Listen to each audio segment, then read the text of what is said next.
दुनिया का life management अगर सीखना है तो इन श्री राम, लक्ष्मण और सीता से सीखना। इन्होंने सिखाया हमें जीवन कैसे जिया जाता है, जीवन प्रबंधन की क्या शैलियां होती हैं, और ये चीजें अगर हमारी संस्कार में हो, हमारे सीख में हो, तो फिर हमें दुनिया की कोई शिक्षा ग्रहण करने की आवश्यकता नहीं। हर शिक्षा अपने आप आती है अगर हमारे अंदर अच्छा संस्कार हो। सबसे बड़ी चीज है, घर के अंदर विवाद होता है, लड़ाइयां होती हैं, पति पत्नी के बीच में झगड़े होते हैं, सिर्फ इस बात से कि एक कुछ कहता है तो दूसरा उसको जवाब देता है। अगर एक ने कभी कुछ कह भी दिया और दूसरा उसको सुन ले, और सुनने के बाद में उसके मनोभावों को देख करके ये सोचे कि इन्होंने ऐसा क्यों कहा, तो उसका ही वो समाधान करने के लिए उन्हें बड़े प्रेम से उसका समाधान दे, तो वह लड़ाई आगे न बढ़े। लेकिन जब एक बार, दो बार, चार बार, महाराज कब तक सुनूं, आखिर कहना ही पड़ता है।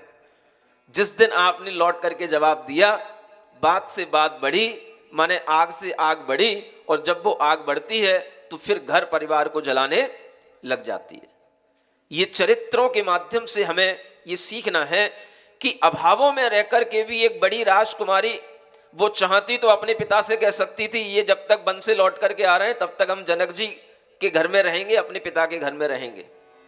भामंडल जैसा भाई, वो उसको वापस ले जाता, तू कहां जा रही है, वन में चल, जब तक ये लौट के आएंगे तब तक तेरे को अपने घर में रहना है, चल तुझे अपने घर में रख लेंगे, जब तक ये लौट के आएंगे तब तू आ जाना, बाद में आ जाना अयोध्या।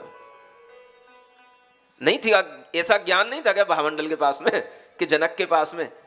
आजकल के भाई और आजकल के पिता होते हैं, तुरंत कोई एक फोन आता है बेटी का कहीं घर से, परिवार से, अरे तेरे को ऐसा बोला उन्होंने, चल वापस चल घर पे, तुरंत उसे घर पे ले आते हैं।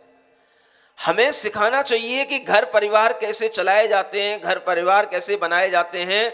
मैं मानता हूं अगर कहीं पर कोई ज्यादा कष्ट हो, किसी के लिए बेवजह परेशान किया जा रहा हो, तब इस तरह के कदम उठाना वाजिब होता है। लेकिन हर छोटी छोटी बात पर किसी भी तरह से बेटी को घर ले आना और बेटी का घर जाने का बार बार धमकी देना, ये उचित नहीं होता। और इसी कारण से आज विवाह तो होते हैं लेकिन निर्वाह नहीं होते हैं। ये बहुत बड़ी चीज है। विवाह का निर्वाह तभी होता है जब बेटे बेटियों को इस तरह के उचित संस्कार मिले हों, और यह उचित संस्कार अगर हम राम, लक्ष्मण और सीता, भरत, इनके जीवन से अगर हम ये उचित संस्कार ले पाएंगे तो ये रामायण आज भी हमारे जीवन में पवित्रता उत्पन्न करती रहेगी, आज भी हमारे मनों में एक मेल, एक सद्भावना का एक वातावरण उत्पन्न करती रहेगी।